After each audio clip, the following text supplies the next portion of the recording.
Olá, boa noite. Está no ar o Show Business, o mais tradicional e influente talk show de negócios da TV brasileira. E no programa de hoje vamos receber o americano John Hodgerson, presidente da companhia aérea Azul, e o paulistano Leonardo Santos, fundador e CEO da Semantics, a empresa de tecnologia brasileira que chegou há um ano à Bolsa de Nasdaq em Nova York, avaliada em $1 bilhão.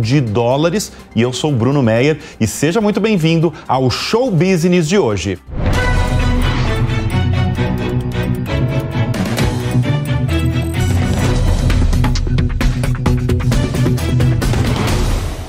O americano John Hodgerson mora no Brasil há 15 anos e há 5 comanda uma das maiores companhias aéreas do país, a Azul, a empresa que teve a maior alta no primeiro semestre de 2023 na Bolsa Brasileira.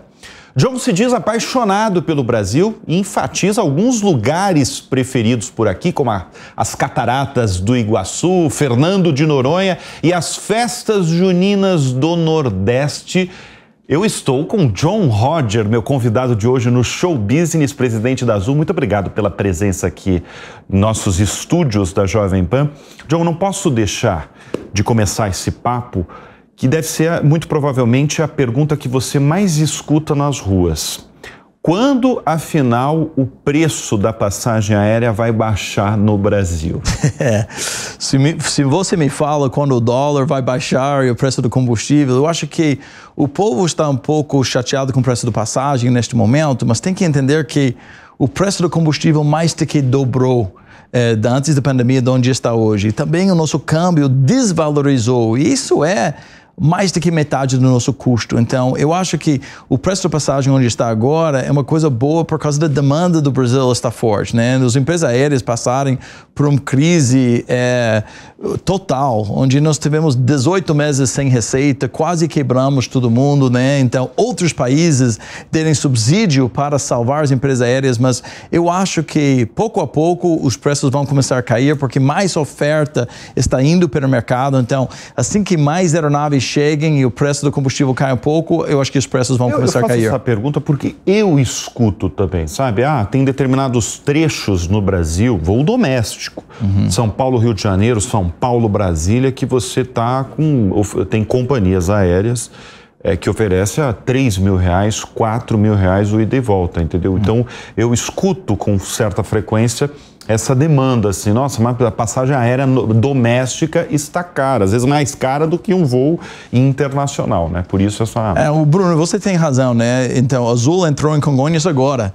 Imagina se nós não entrássemos em Congonhas, o que seria o preço da passagem, né? Então, eu acho que ter mais concorrência nesses aeroportos, onde o preço está mais alto no país, em aeroportos que são restritas, que não têm habilidade para crescer mais. Então, a gente lutou por quase 15 anos para entrar com força em Congonhas e mais oferta vai ter a passagem cair.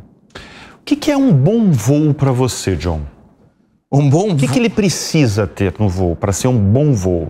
Eu acho que, para mim, um bom voo é o cliente que sai feliz. Nós temos uma meta dentro da Azul, que é, eu quero que o voo seja o melhor da sua vida, eu quero que nosso tripulante fale que é o melhor emprego da vida dele, né? Então, porque o cliente feliz, o cliente interno feliz, o cliente externo feliz, a gente vai ter uma empresa que vai prosperar por anos. Então, um bom voo é um voo que sai no horário, né? Chega no horário e todo mundo chega feliz, já com a alimentação, porque tem snacks à vontade, tem Wi-Fi a bordo, tem televisão, pode assistir ao Show Business. Você sabe que nós estamos aqui falando, alguém está a 40 mil pés assistindo a gente agora. É verdade. Então, isso é uma coisa bacana. Então, olha a tecnologia que nós temos hoje em dia. Então, mas eu acho que o Brasil finalmente está conectado. Muitas cidades desse país nunca foram tão conectadas como estão conectadas hoje, né? Azul voa para 100 cidades que ninguém voa. Imagina um país sem Azul. Ia ter 100 cidades sem serviço aéreo, 100 cidades onde Mercado Livre e Amazon não podia mandar pacote. Então, Você fala isso porque vocês têm parceria com essas duas grandes empresas aí de comércio eletrônico, que vocês fazem as entregas de milhões de pacotes diários por dia, né? Isso. Como que você acha que um pacote chega em Sorriso em 24 horas? né, na Alta Floresta, né, e através de uma empresa de logística que é da Azul. Né, nós temos os passageiros acima e nós temos pacote embaixo da aeronave. Então, tudo isso funciona. Né? A gente fala muito das vacinas durante a Covid. Né? Como que as vacinas chegaram em todos os cantos do Brasil? Foi através das aeronaves da Azul. Então, isso faz uma grande diferença. A importância da aviação para um país continental é fundamental. Você falou de vacina. E eu lembrei imediatamente você como presidente de uma companhia aérea.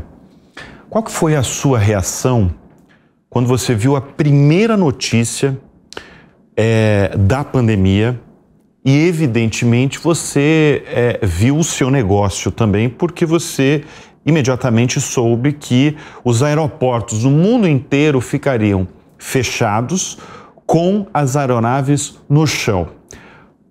Qual que foi a sua reação? Cara, eu fui para o aeroporto porque a gente tinha 1000 voos por dia e caiu para quase nada. Eu vi todas as aeronaves estacionadas. Eu levei minha família. Eu comecei a chorar, né, para ver aquilo, porque depois eu pensei, minha responsabilidade. Não é o negócio, não é o valor na bolsa. Eu tenho 14 mil famílias que dependem nesta empresa, diretos. E quase 50 mil pessoas que dependem da Azul para ter plano de saúde, para ter previdência, para ter alimentação na mesa.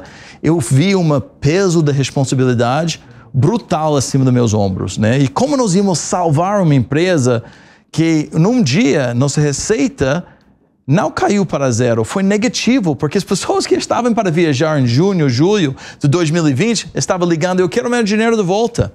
O país literalmente parou. Não podia pousar em algumas cidades do país. Então, eu senti naquele momento o peso da responsabilidade acima dos meus ombros. Você chegou em 2008 no Brasil, né? 2008 era um outro Brasil. Como é que foi a sua chegada no Brasil? Porque você tem sotaque, evidentemente, norte-americano até hoje.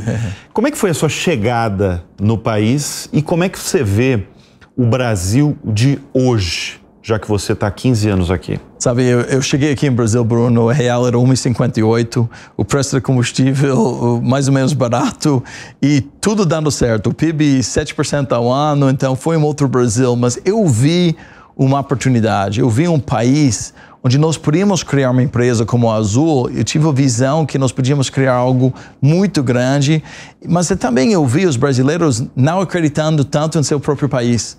Este país é um gigante, né? Este país dá alimentação para o mundo inteiro. Este país produz a Embraer, que manda aeronaves para todos os cantos do mundo. Um país que o brasileiro tem um potencial enorme para fazer qualquer coisa. Então, eu achei que eu ia ficar aqui 2, 3 anos. Eu estou no meu 15º ano agora, eu tenho um filho brasileiro e não tenho intenção para sair. Não, porque eu acho que a oportunidade que o Brasil tem aqui para frente é muito maior. Eu vi muitas mudanças aqui em Brasil nos últimos anos. Alguns pelo mal, alguns pelo bem, mas eu estou vendo que tem muito mais oportunidade. A juventude do Brasil agora pode fazer muito mais coisas, né? Então tem programadores em Recife, né, que estão trabalhando, ganhando em dólar, morando em Pernambuco, né? Eu vi um país muito mais conectado. No passado, todo mundo teve que vir para São Paulo para ter uma oportunidade. Tem oportunidade em todos os cantos do Brasil neste momento. Então, tenho muito orgulho de ser um filho adotado do Brasil. Você começou, a sua trajetória é muito interessante também, porque você começou nos Estados Unidos trabalhando na IBM, uma empresa gigante de tecnologia, e você mandou um e-mail para o fundador da JetBlue, né, a companhia aérea. Como é que foi esse início aí seu? E você recebeu uma negativa dele logo no começo? Como é que foi essa abordagem inicial? O Bruno, primeiro você tem que ser louco para trocar tecnologia para aviação. Então eu era meio doente para dizer que eu quero trabalhar na aviação. Mas sabe que eu vi uma entrevista do David Neeleman que falou a maneira de tratar seu pessoal. Uma maneira humana. Eu falei, cara, eu quero isso. Eu mandei, fiz uma entrevista e foi negado. Então não recebi uma oportunidade para trabalhar, mas eu não desisti. Então, 1 ano depois, eu falei, eu vou tentar de novo. Vou me aplicar de novo, eu aprendi algumas coisas. Eu quero que ele entenda a paixão que eu tenho pelo negócio. E agora nós somos sócios, né? Então a gente está trabalhando juntos há mais de 20 anos. Pelo negócio você diz o quê? Porque a aviação você conhecia pouco, né? Ou nada. Sabe o negócio que você diz é a questão humana? Sabe que eu acho que quando você vem sua carreira, você quer fazer algo que vai mudar o mundo, né? Que vai fazer um impacto na vida de outras pessoas. Eu vi o David Neeleman falar alguma vez, ele falou, puxa, se minha empresa foi tirada da terra, alguém ia se importar? E se a resposta é não, pula fora, né? E eu vejo agora a Azul, se a Azul fosse tirada da terra, quantos mil empregos não existir? Quantas pessoas não iam ter conectividade? Quantos pacotes da Amazon e Mercado Livre não ia chegar? Então você tem que ter uma coisa de impacto. O ano passado nós promovemos dentro da Azul 2.000 pessoas. Receberam um grande aumento salarial porque foram promovidos. Então você tem que ter paixão por seu negócio. Então eu acho que isso é uma grande diferença. A gente tem uma empresa que trabalha por valores, né? Então em vez de regrinhas, né? Normalmente a pessoa tem esta regrinha, você tem que fazer isso.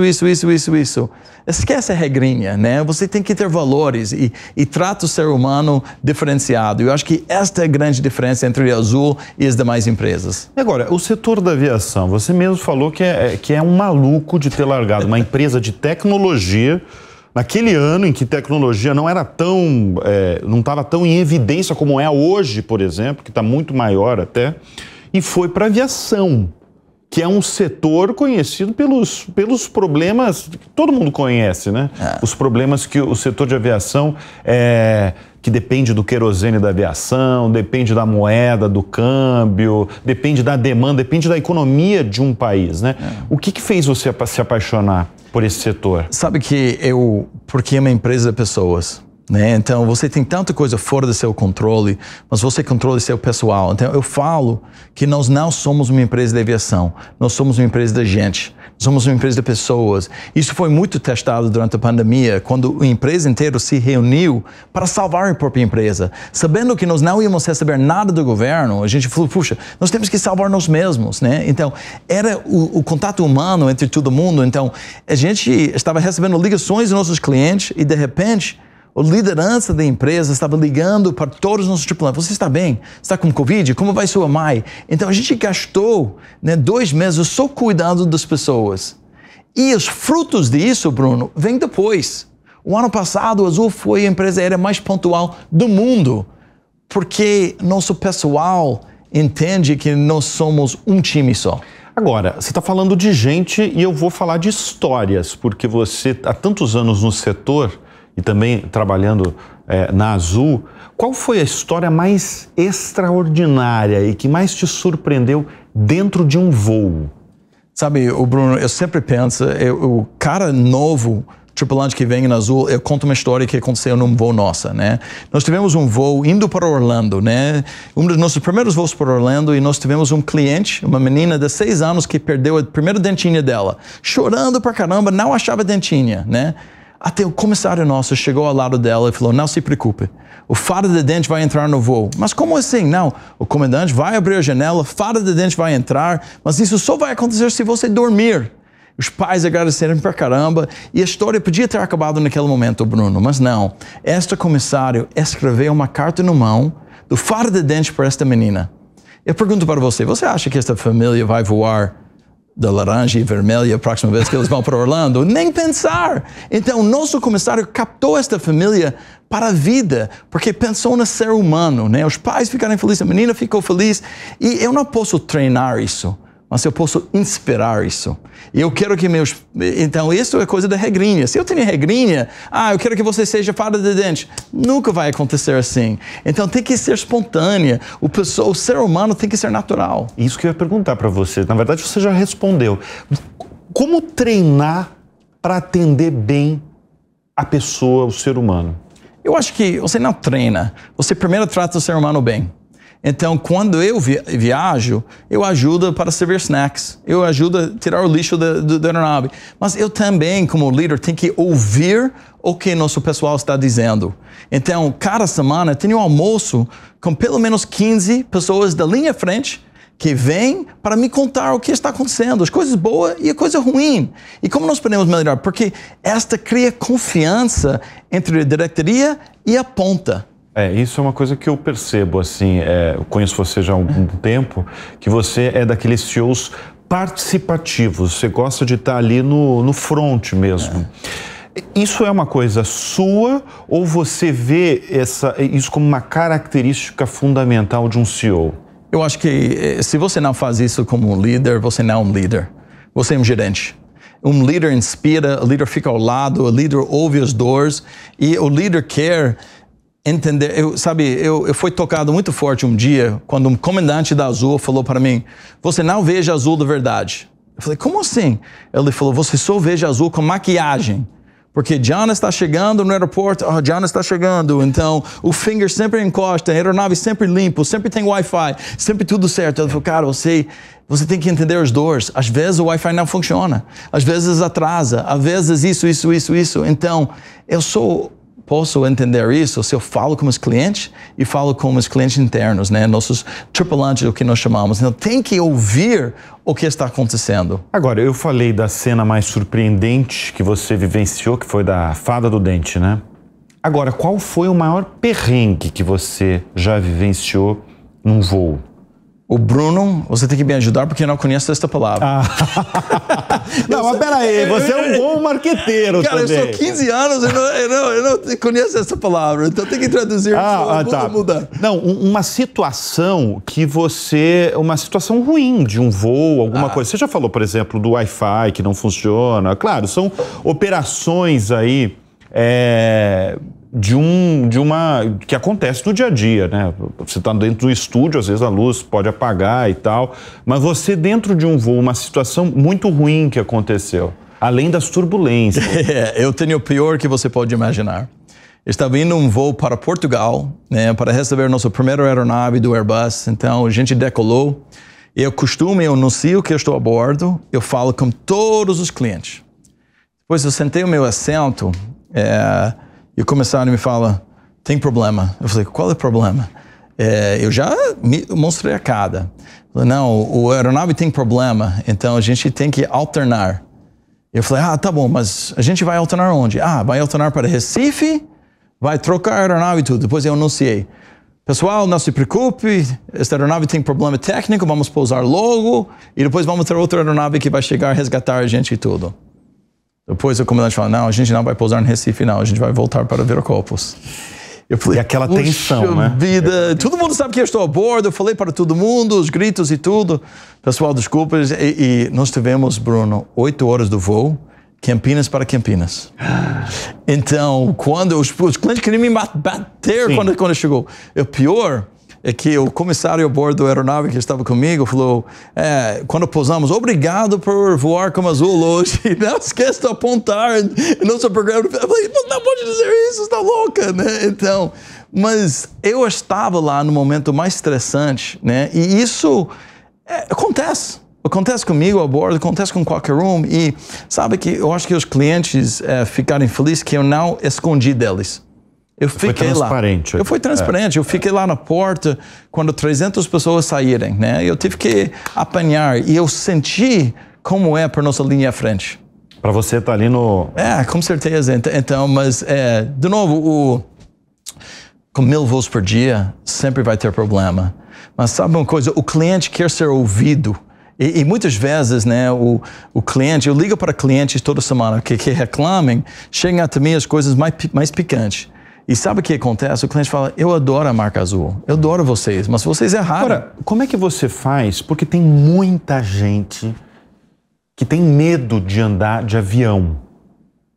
Como é que faz para essa pessoa perder um pouquinho ou todo o medo do avião? E também outra coisa, como é que você convence uma pessoa que o avião é o veículo mais seguro do mundo? Porque essas pessoas que têm medo de voar já andaram no marginal também. Então é muito mais seguro voar no aeronave. É a coisa mais segura que você pode fazer. Se você veja, Bruno... É mesmo, John? Porque eu já li e já ouvi muito essa frase. Mas agora eu estou diante de um presidente de uma companhia aérea e quero saber se é mesmo. O Bruno, nós treinamos por tudo. Nós temos uma faculdade, uma universidade que fica em Campinas, nós temos 5 simuladores do voo, cada simulador do voo custa $15 milhões e eles praticam tudo, tira motor, faz isso, puxa fogo a bordo, eles treinam por tudo. E aviação é uma coisa, quando você fala de segurança, é uma coisa mundial. Alguma coisa acontece nos Estados Unidos hoje, eu já estou sabendo para melhorar nosso treinamento. Então a gente trabalha como indústria para melhorar a segurança. Então isso é uma coisa que sempre vai ter pessoas com medo. Mas, gente, eu vivo dentro da aeronave, é super seguro, né? Então, e olha, é uma coisa que se você tem medo de voar, você está perdendo tanto a oportunidade para ver as belezas deste mundo, né? Aqui dentro do Brasil ou fora. Olha, tem uma coisa que a gente tem falado muito, eu mesmo tenho falado bastante, visto que tem uma certa expectativa no ar com os eVTOLs, que são as aeronaves de pouso e decolagem vertical, também chamados de carros voadores, também chamado de carro dos Jetsons. E se tiver tudo regulamentado, pode chegar no Brasil em 2026. E a Embraer, você elogiou aí a Embraer, tem que ser elogiada. Tem a IVE, né, que é uma empresa dela que é uma das maiores desenvolvedoras do mundo, tá? Inclusive, ele está na Bolsa de Nova York. O que você acha do eVTOL? Você acha que esse novo veículo, que vai estar sim nas cidades mundiais, vai pegar? Com certeza vai. Eu não sei se vai ser 26 ou depois, mas vai pegar. A oportunidade é enorme, né? Pessoas querem se conectar. É engraçado, todo mundo achava, depois da pandemia, pessoas vão viajar menos. O oposto aconteceu. Olha o que aconteceu na Europa, Estados Unidos, Brasil, todo mundo quer se conectar. Então, para entender o produto eVTOL, só tem que tentar ir para Santos no fim da semana. Ou para qualquer parte do litoral, né? Ou para cruzar a cidade, né? Ir para Alphaville, para Paulista, ou qualquer lugar, né? Então, o tempo é a coisa mais preciosa que nós temos. O mais precioso que tem. Mas você acha que é por conta disso que o eVTOL vai pegar? Com certeza. Quando eu falo pegar, evidentemente, é se popularizar. O São Paulo é a cidade que usa mais helicóptero do mundo. O Rio está no top 5 do mundo, né? Então isso e histórico do helicóptero não é boa, né? Tem um monte de, todo mundo diz, eu conheço fulano do tal que caiu, conheço isso. E o eVTOL é 100 vezes mais seguro do que um helicóptero. Então imagina, né? E muito mais barato. Então, puxa, hoje o helicóptero é só para luxo, né? Mas se nós podemos ter pessoas transportando, né, com custo elétrico muito mais baixo, então eu acho que vai pegar e vai pegar muito forte. Olha só, há mais de um ano você virou quase um assunto nacional porque você quis comprar a sua rival, a Latam. E que existia realmente uma troca de farpas ali, uma guerra entre você, o presidente da Latam, falando que a sua proposta não era boa o suficiente, você falando que a Latam não vale o que ela diz que vale. O que deu dessa história, hein? Ela me ama. Então, o presidente da Latam te ama. Ele me ama, somos amigos. Então, na verdade, Bruno, quando você está no meio da pandemia, você não sabe o que vai acontecer e você veja eles entrarem em repressão judicial. Então a gente, puxa, talvez a maior força é juntar. Então nós estamos numa situação melhor porque nós não estamos em repressão judicial. Então a gente tentou, mas chegou num preço que ficou caro demais, então não faz sentido. Mas, cara, quando você tem que olhar todas as suas opções. Como empresário, como executivo, tem que olhar todas as opções. Não é que Latam é mal, Azul é bom, nada assim. É que, puxa, eu vi isso acontecer no mundo inteiro, né? Estados Unidos se juntou um monte de empresa aérea. Então, e Brasil tem um monte de oportunidade. Então, eu acho que foi um momento, puxa, você tem que tentar. E se ia ter dado certo, eu acho que ia ter sido um grande negócio por todo mundo. E eu acho que os credores e tudo ia ter ganhando mais. Mas não aconteceu. Bom, então, mas tem um ponto agora. Se você realmente comprasse, a empresa comprasse a Latam, não ia ficar concentrado o setor aéreo brasileiro? Porque imagina, duas empresas gigantescas, como Latam e Azul. Bruno, não aconteceu, então não vou defender muito uma tese nesse sentido, mas o que eu dizia é que o que o país quer é empresas fortes, né? Quem já viu o Varig quebrar, o Webjet quebrar, todo mundo quebrar, voo da galinha de um monte de empresa aqui, né? Ninguém reclama da American Airlines nos Estados Unidos. Ninguém que mora em Dallas, eles têm muito orgulho de ter uma empresa aérea muito forte. Uma empresa aérea daquele tamanho tem um custo de capital menor, compra aeronave mais barato dos fabricantes e tudo. Então, e o que aconteceu nos Estados Unidos, depois das megas fusões nos Estados Unidos, o mercado é muito maior hoje do que era quando tinha 7 tentando se matar uns aos outros, né? Porque se juntarem as forças e começarem a ter economias de escala. Então, esta era a minha tese naquela época e de novo, o mundo era diferente, Bruno, né? Nós estamos no meio de uma pandemia e ninguém sabia o que ia ser pós-pandemia.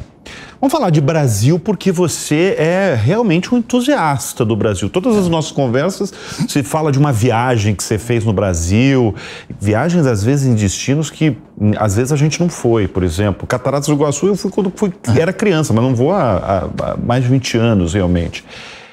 Esse amor pelo Brasil vem porque realmente foi paixão à primeira vista? O que foi?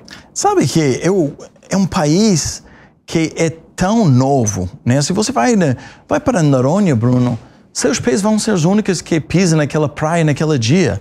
Eu fui para Porto de Galinhas faz 3 semanas, né? Eu fui para o interior do Amazonas com meus irmãos e meu pai. Eu levei meu pai dos Estados Unidos para conhecer as belezas do Amazonas, né? Então a gente dormiu naquele hotel nas árvores e coisas assim. E eu tenho falado, Bruno, desculpa se isso seja forte, mas é uma vergonha os brasileiros que conhecem toda a Europa, mas não conhecem Amazonas. É uma vergonha se você conhece Paris e levou seus filhos para Disney 5 vezes, mas nunca levou seu filho para conhecer as belezas do Brasil. É uma vergonha, né? Então nós temos que amar mais o Brasil e fazer mais trânsito aqui dentro, né? Então, esta maneira para desenvolver. É verdade que falta infraestrutura, falta hotel bom, falta isso, mas como que vamos mudar isso? A única maneira para mudar é se o brasileiro começa a amar seu próprio país mais e conhecer as belezas. Cara, os melhores viagens que eu já fiz na vida foi dentro do Brasil. É mesmo? Foi dentro do Brasil. Quais foram os lugares? Cara, vai para Gramado, em Rio Grande do Sul.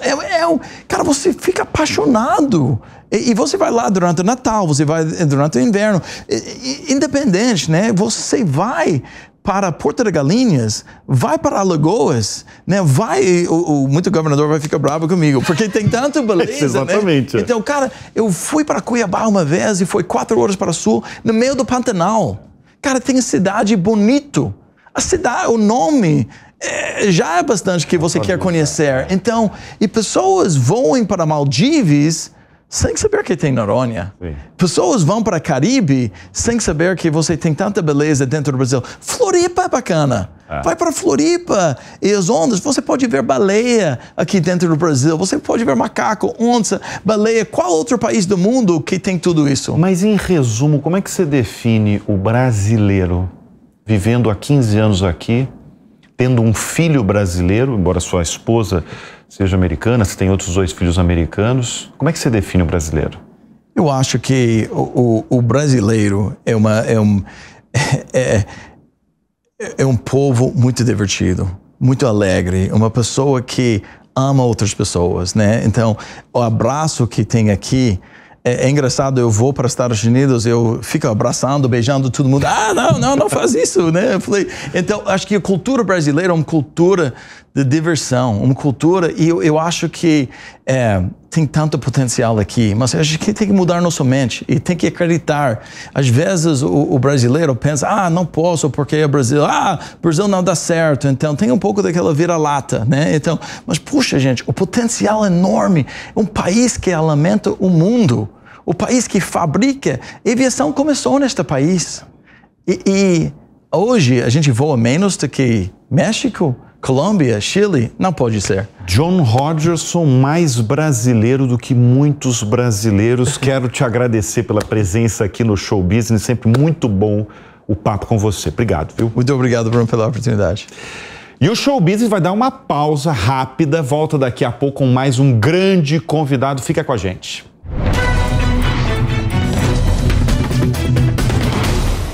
Ele Ele é a prova do poder, do foco, do acreditar e do empreendedorismo nas nossas trajetórias.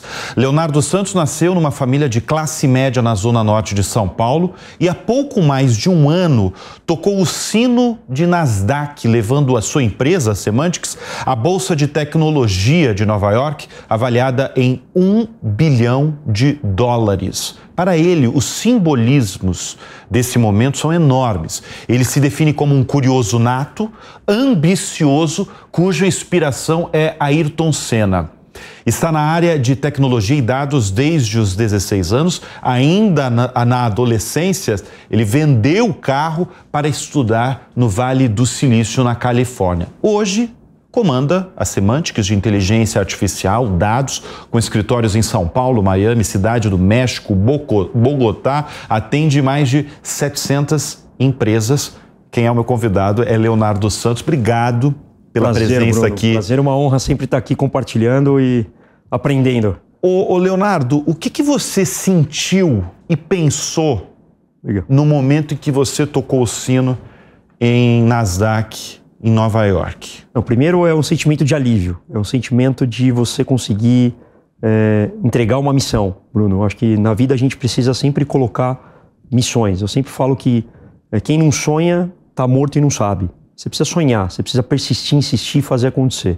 Aquilo era um marco, não só para mim, mas para todos os que estavam envolvidos. A Semantics hoje é uma companhia de capital aberto que tem vários sócios, mas antes disso você tinha muitas pessoas que acreditaram e apostaram nesse projeto, e é o que eu chamo de fazer uma companhia do 0 ao 1.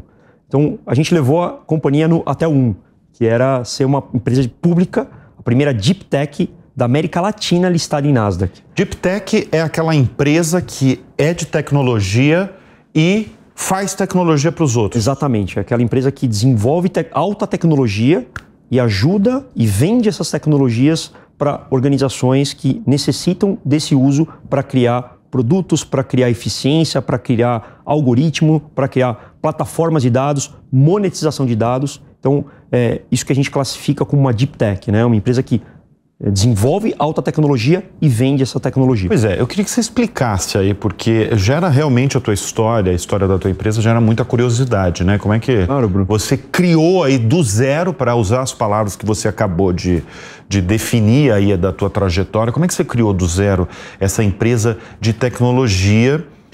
Mas eu quero que você explique também o que é o teu negócio. Legal.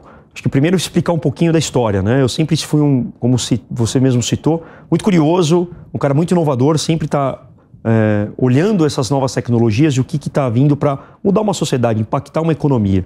E os dados, eu entendi que esse era um caminho natural.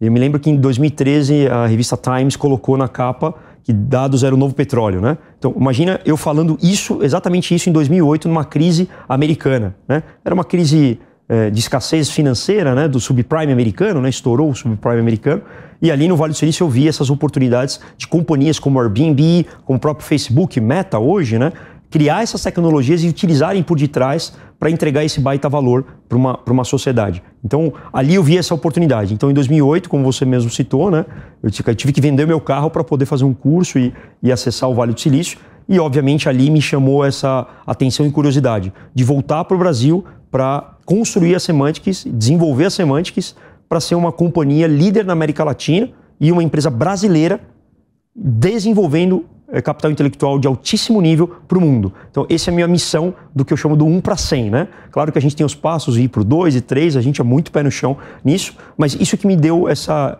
curiosidade, esse sonho de poder construir essa companhia e não só isso, né? Empregar, desenvolver um país. Eu acho que parte de uma companhia dentro de uma sociedade é o desenvolvimento. Então, desenvolver pessoas. A gente começou capacitando e treinando muito isso.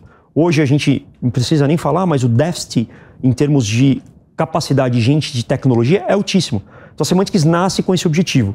E ali, a partir de 2013 e 2014, ela começa a desenvolver os seus produtos proprietários, trazendo tecnologias do Vale do Silício para acessar o mercado da América Latina e, obviamente, a Semantics começa a entender que é possível construir alta tecnologia brasileira. Ô Léo, você lida com vários setores da economia produtiva e brasileira.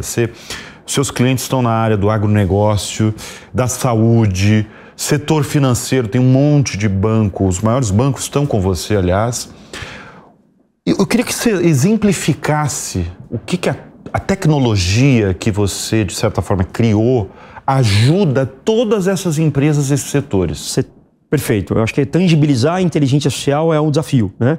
E o que a companhia Semantics vem fazendo é exatamente isso. Acho que todo mundo hoje está começando a utilizar inteligência artificial por causa do BART, por causa do OpenAI e por aí vai. A Semantics utiliza algumas bibliotecas e algoritmos para ajudar os clientes a construírem esses produtos. Então, vou exemplificar isso.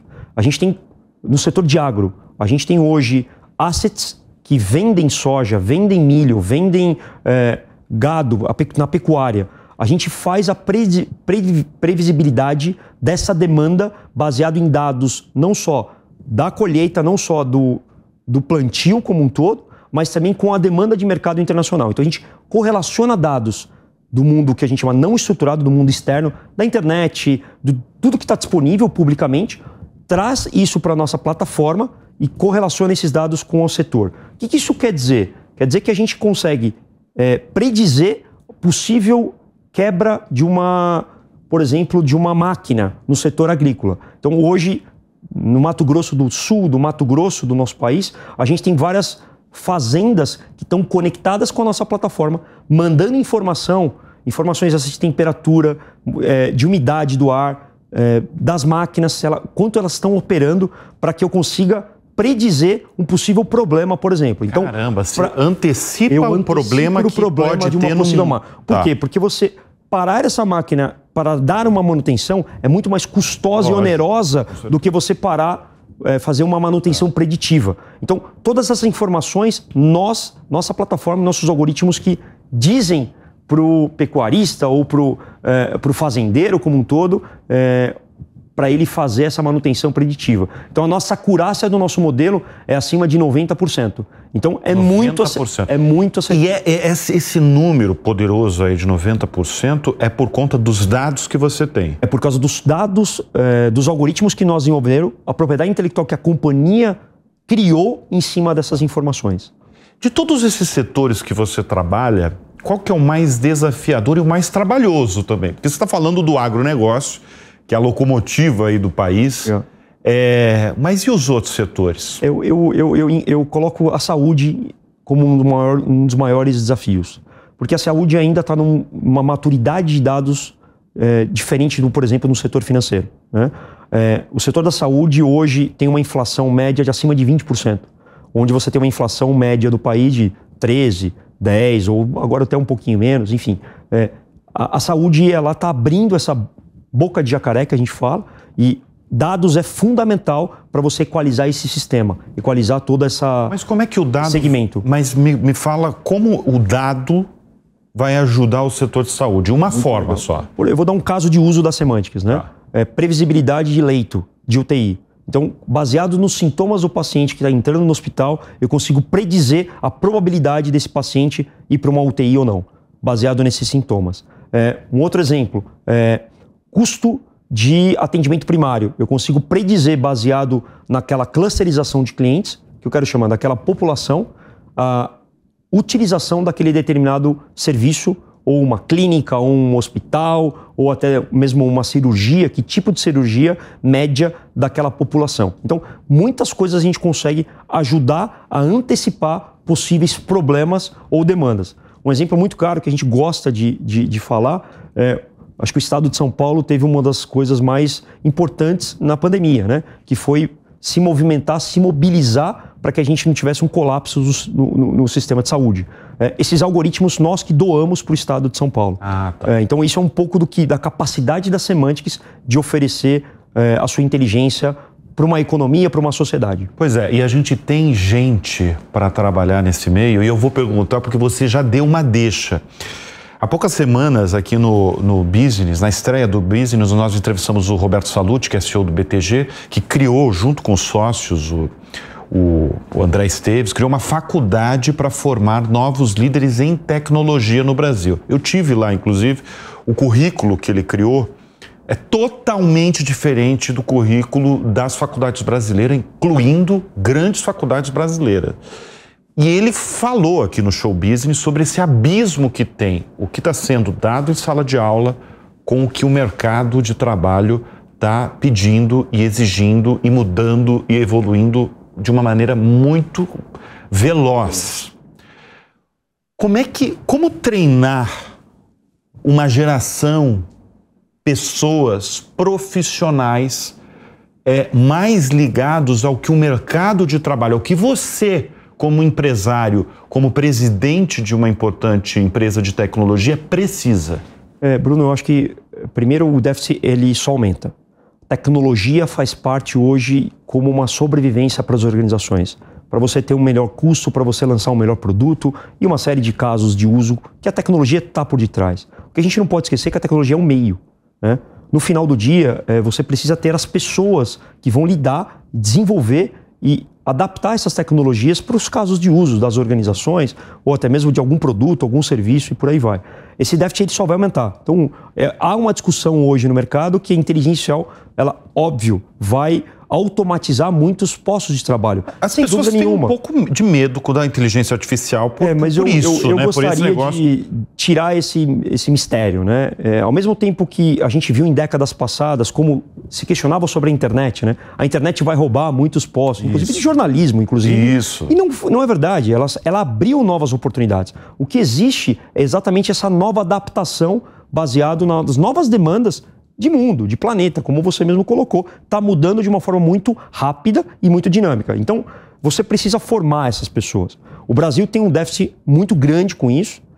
Óbvio que economias mais modernas, americanas, europeias, asiáticas, estão à frente desse desenvolvimento dessas pessoas, mas o Brasil tem sim uma oportunidade de desenvolvimento e uma carência muito grande. A Semantics montou um Semantics Academy, uma academia para formar esses talentos. Então a gente tem desde jovem aprendiz, desde lá do comecinho, na minha época, eu me lembro lá com 14 anos, 16 anos, me entrando nesse mercado de tecnologia, eu faço esse mesmo paralelo do que a gente está construindo hoje.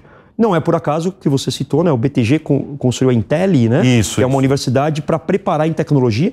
E outras companhias estão fazendo isso, né? O próprio Bradesco, o próprio Itaú, no setor financeiro, e em outros setores, a própria saúde, né? O Hospital Albert Einstein tem a sua universidade também, enfim. Então, você vê essa necessidade. Então, a Semantics entendeu isso no início da sua jornada, lá em 2010, que era necessário você capacitar e treinar para preparar para esse novo mundo. Você imagina falando de Big Data, de inteligência artificial em 2010, Bruno. Algumas e milhões de vezes você foi chamado de louco. Milhões não, mas centenas de vezes com certeza. E a sua mãe, o que falava? Não, minha mãe não entendia absolutamente nada. Ela só falou, poxa, como é que você vai largar um emprego para ser empreendedor? E eu tive que ser emancipado, né, Bruno? Então, naquela época você podia abrir empresa só com menos de 21 anos. Então, eu tinha 20 anos quando eu decidi fazer ali a minha vida empreendedor. Minha mãe teve que me emancipar. Eu fui ao cartório com ela para ela me emancipar, para eu poder criar meu CNPJ da minha primeira empresa. E assim começa a minha jornada empreendedora. Então, obviamente, ela apoiou no final como filho, mas no começo muito receosa. Mas hoje, sem dúvida nenhuma, foi a melhor decisão que a gente...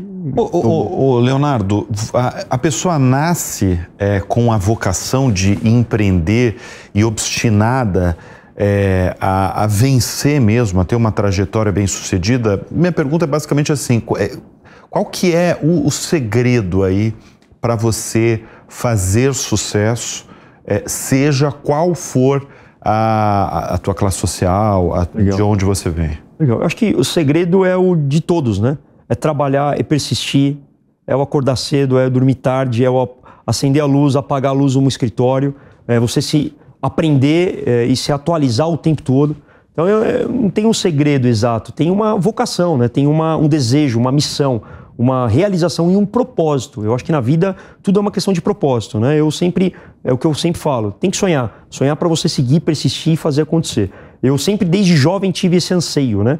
De poder mudar uma cultura, mudar uma sociedade, ajudar a mudar uma sociedade. Por isso que nosso slogan é impactar bilhões de vidas com dados. A gente acredita que é possível fazer isso. Eu tenho a certeza de que é possível porque a gente já impacta milhões. Sim. Eu ainda não cheguei na casa dos bilhões de vidas impactadas positivamente, mas essa é o que a gente busca. Essa é a minha próxima missão e é o que nos faz acordar todo dia cedo, Bruno, para atingir esses objetivos, atingir essas missões que a gente coloca na vida. Ô Leonardo, de todas as andanças, desde o Vale do Silício, a toda a tua procura, boa parte, você mora nos Estados Unidos? Eu moro nos Estados Unidos, estou morando em Miami, né? Em Miami.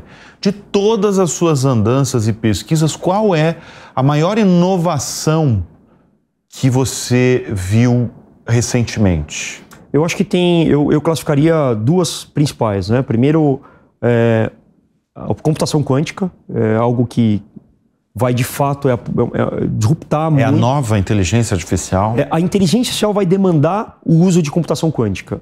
Hoje você vê um acesso à computação de uma forma muito mais barata e escalável.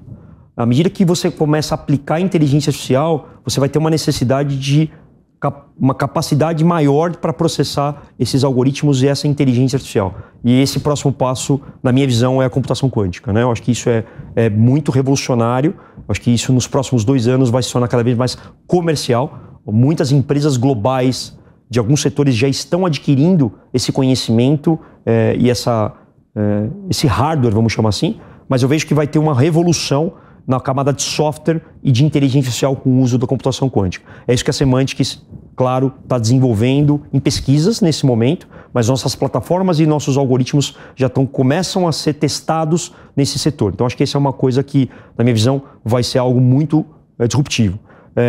E a segunda coisa é que eu estou colocando a próxima geração da inteligência artificial, né? Então, por exemplo, a necessidade, até 2030, o Gartner aponta, Bruno, que 60% dos dados gerados no planeta vão ser através de dados sintéticos.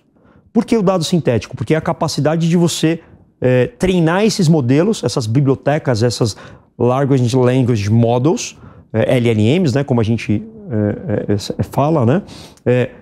Gerar dados sintéticos para treinar esses modelos é uma revolução que vai acontecer nos próximos anos aí, como aponta o próprio Gartner. Então, a Semantics está muito de olho nisso, né? Na criação de dados sintéticos juntamente com computação quântica e inteligência artificial. Acho que esse triângulo vai, de fato, revolucionar o planeta como um todo. Ô Leonardo, tirando o Ayrton Senna, qual é a sua outra referência?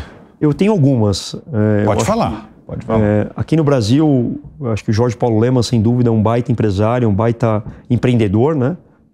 O Elon Musk e o Bill Gates, eu acho que são esses caras que, de fato, estão no meu setor, mas que me inspiram a buscar, acreditar. São pessoas que também começaram de uma classe baixa de uma sociedade, né? Você sabe que Bill Gates eu imaginava que você ia falar. Por quê?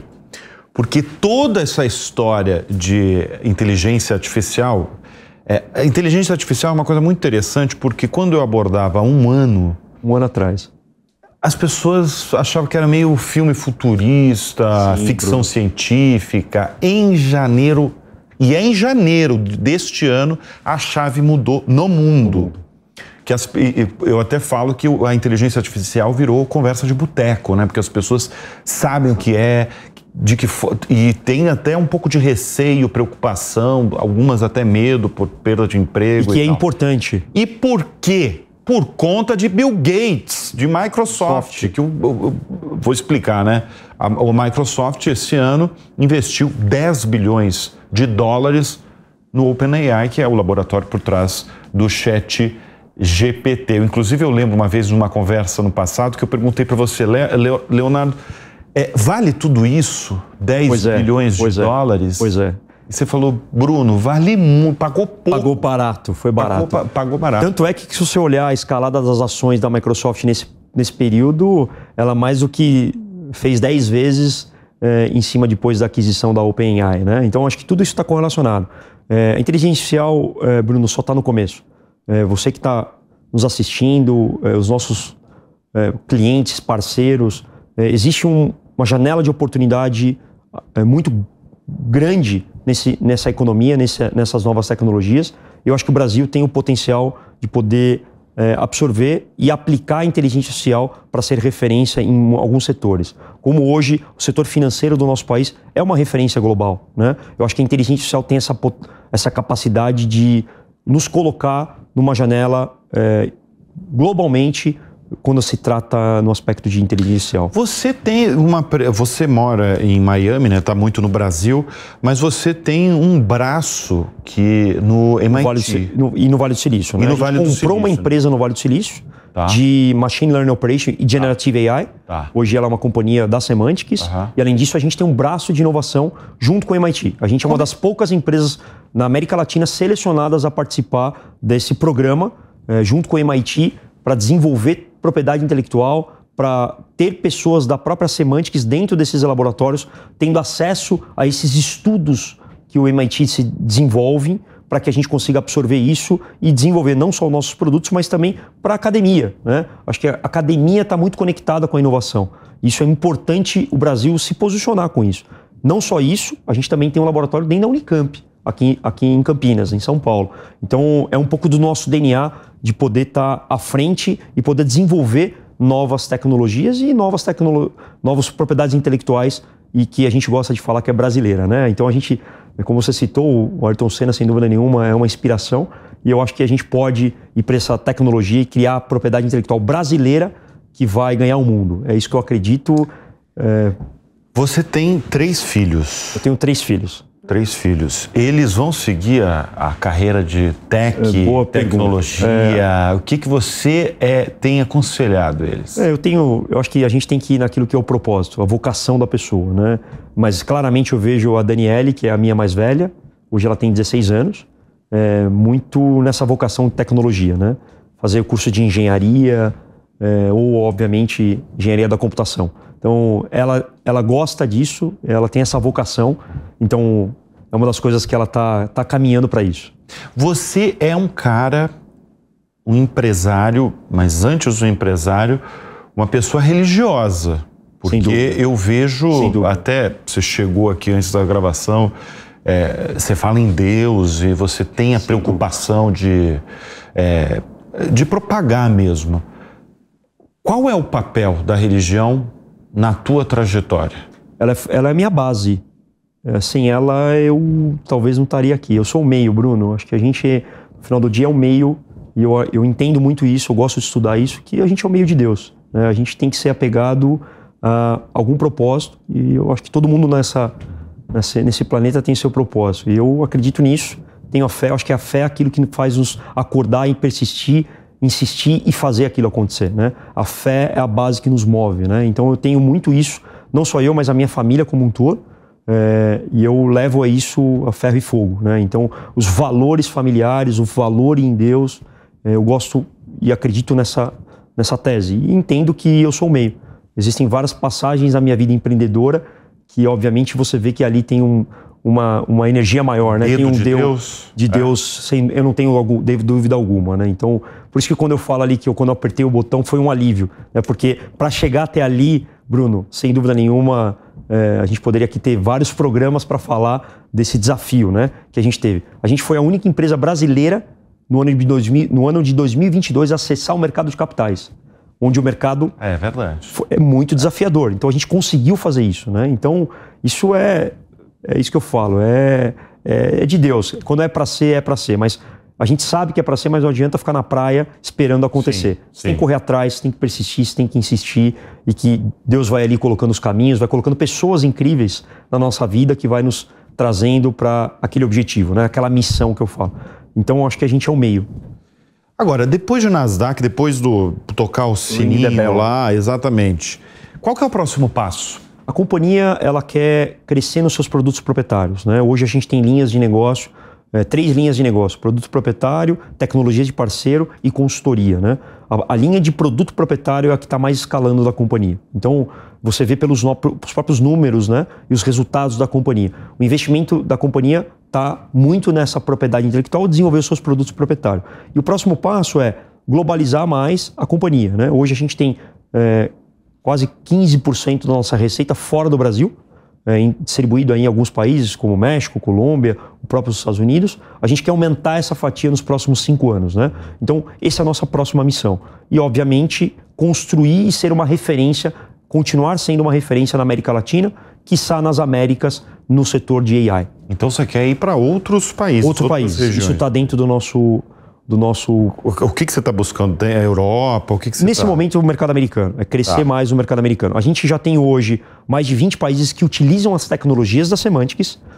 Hoje, alguns países na Europa, alguns países na própria Ásia já utilizam em todos os continentes, na verdade, mas o nosso foco em ter uma estrutura Semantics, né? O que eu digo, ter um CNPJ mesmo, a gente está olhando muito Américas nesse primeiro momento. Ô Leonardo, você que, como eu volto a falar o que eu comecei, você é da Zona Norte de São Paulo. Qual o bairro? Bairro do Limão. Bairro do Limão. Bairro do Limão. Exatamente. Hoje você mora em Miami, mas está em vários estados ali dos Estados Unidos. Você está na Califórnia, está em Nova York. Em Austin, a gente tem times em Austin também.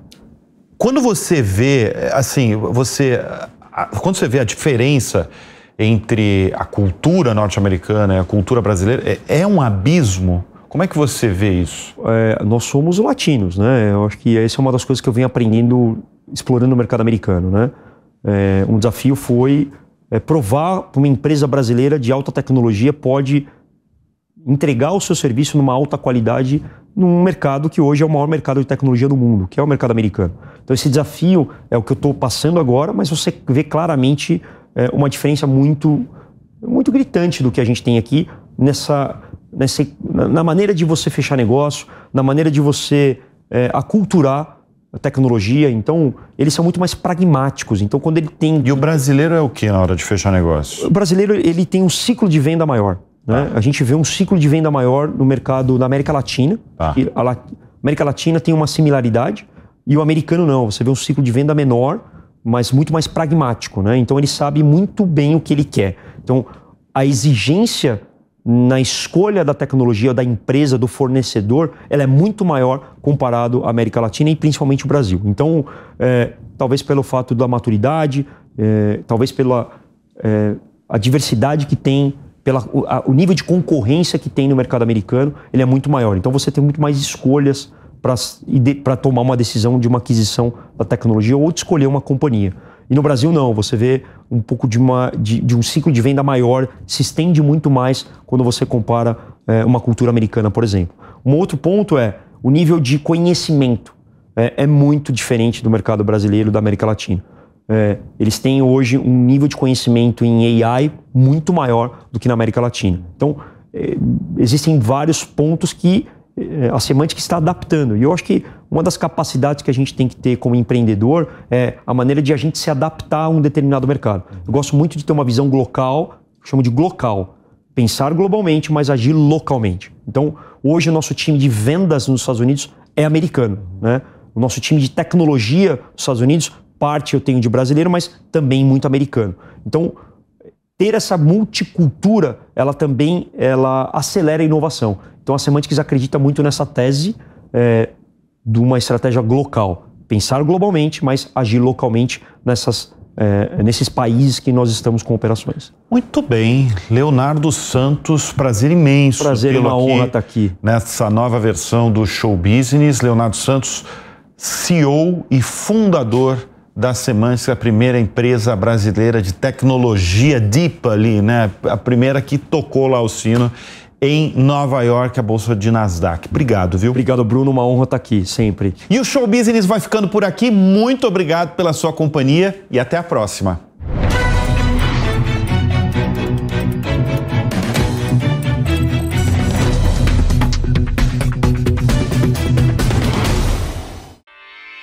Realização Jovem Pan News.